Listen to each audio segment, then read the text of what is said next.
Tidak ada orang tua di bumi ini yang mengharapkan anaknya tumbuh secara tidak normal. Terkadang anak tumbuh secara fisik normal, namun tidak secara psikologis. Memiliki anak dengan gangguan disleksia bukanlah suatu masalah. Anak disleksia adalah seseorang yang istimewa sama halnya dengan manusia lain. Assalamualaikum warahmatullahi wabarakatuh. Halo generasi milenial, perkenalkan nama saya Merestari Dan saya Adinda Salsabila. Kami dari MAN Sidoarjo akan mempresentasikan terkait penelitian kami yang berjudul Smart Virtual Reality Protokol Kesehatan bagi Disleksia untuk Adaptasi Kebiasaan Baru di Era New Normal. Pentingnya mempunyai hak kekayaan intelektual, yakni sebagai pelindung hukum untuk mengembangkan penelitian selanjutnya. Indonesia terdapat 14,2% atau setara dengan 30,8 juta penduduk penyandang disabilitas. Banyaknya angka diskriminasi bagi penyandang disabilitas, terutama penyandang disleksia, seringkali kita temui. Memang, secara fisik, anak dengan gangguan disleksia tidak berbeda dengan anak yang lainnya. Namun, adanya sulit membaca, menulis, ataupun mengeja menjadi ciri khas utama bagi penyandang disleksia. Anak dengan disleksia bisa mendapatkan kesulitan dalam berbagai kelas, bisa saja memiliki masalah dengan kehidupan teman sebaya. Kehidupan sosial pun dapat terganggu, karena jika dibiarkan, disleksia dapat menjurus pada merasa rendah diri. Tidak hanya itu, anak penyandang disleksia mengalami kesulitan dalam memahami program kesehatan, khususnya dalam bidang protokol kesehatan. Untuk mengurangi dampak tersebut, pemerintah menerapkan sosialisasi terhadap penyandang disleksia. Namun, media yang sudah berkembang kurang bisa digunakan sepenuhnya oleh para penyandang disleksia. Perkembangan teknologi dan komunikasi yang semakin maju dapat kita manfaatkan.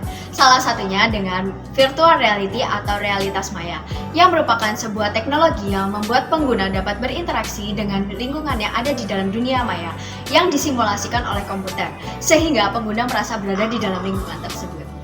Tujuan dari penelitian kami adalah sebagai media promosi kesehatan, khususnya bagi penyandang disleksia, tentang pentingnya mengenal protokol kesehatan dalam menghadapi kehidupan di era new normal seperti saat ini. Penelitian yang kami gunakan adalah eksperimen yang dikembangkan dengan menggunakan R&D atau Research and Development.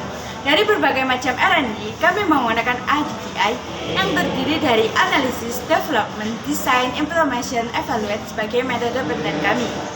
Peneliti melakukan penelitian ini di MAN Sidoarjo dan Pembinaan Pendidikan Khusus dan Layanan Khusus Lentera Fajar Sidoarjo dengan sampel yang berjumlah 30 orang siswa yang terdiri dari laki-laki dan perempuan.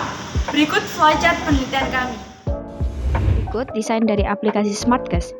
Pada aplikasi SmartCast terdapat dua fitur, yakni fitur video dengan VR dan fitur video dengan non-VR.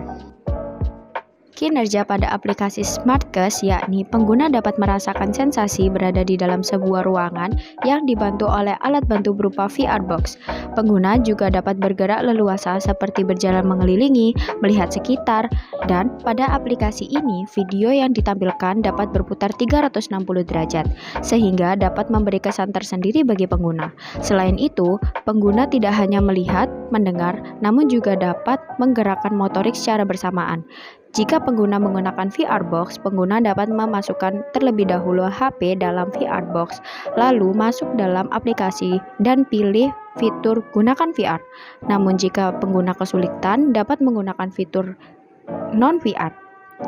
Jika ingin membuat gerakan pada video tersebut, pengguna dapat menggerakkan kepala. Jika ingin bergerak mengelilingi ruangan, pengguna dapat menggunakan alat bantu berupa keyboard Android atau keyboard wireless.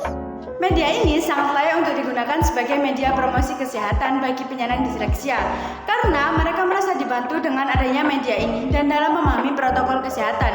Selain itu, mereka juga sangat menikmati ketika menggunakan media ini. Ketika peneliti menerapkan kepada penyandang disleksia, mereka sangat antusias untuk menggunakan alat berbasis VR yang telah kami buat. Sebagai berikut presentase kelayakan SmartCast. Bisa dilihat 60% sangat tertarik, 25% tertarik, dan 15% tidak tertarik. Untuk mengenal tingkat ketertarikan pada aplikasi SmartCast, kami menggunakan sebuah kuesioner. Bisa disimpulkan sebagai tabel berikut: sangat tertarik, tertarik, dan tidak tertarik. Berikut Fishbone diagram dan SWOT analisis penelitian yang telah dibuat oleh peneliti. Dengan penjelasan yang sudah dijabarkan, kami dapat menarik kesimpulan yakni penyandang disleksia membutuhkan sebuah media pembelajaran yang dapat menarik perhatian sekaligus mempermudah dalam edukasi penyandang disleksia. Salah satu contohnya dengan membuat video atau poster edukasi yang dapat menunjang pembelajaran.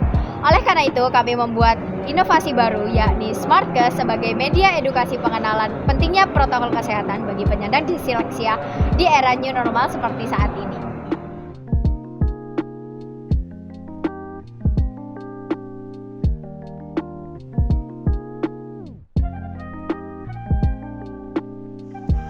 Naik delman pergi ke kota. Jangan lupa membeli alpukat. Demikian presentasi dari kita. Semoga bermanfaat. Terima kasih. Wassalamualaikum warahmatullahi wabarakatuh. Smartcast, be smart, be healthy. Kopsi 2021, Meneliti itu seru. jujur itu juara. Membumikan penelitian.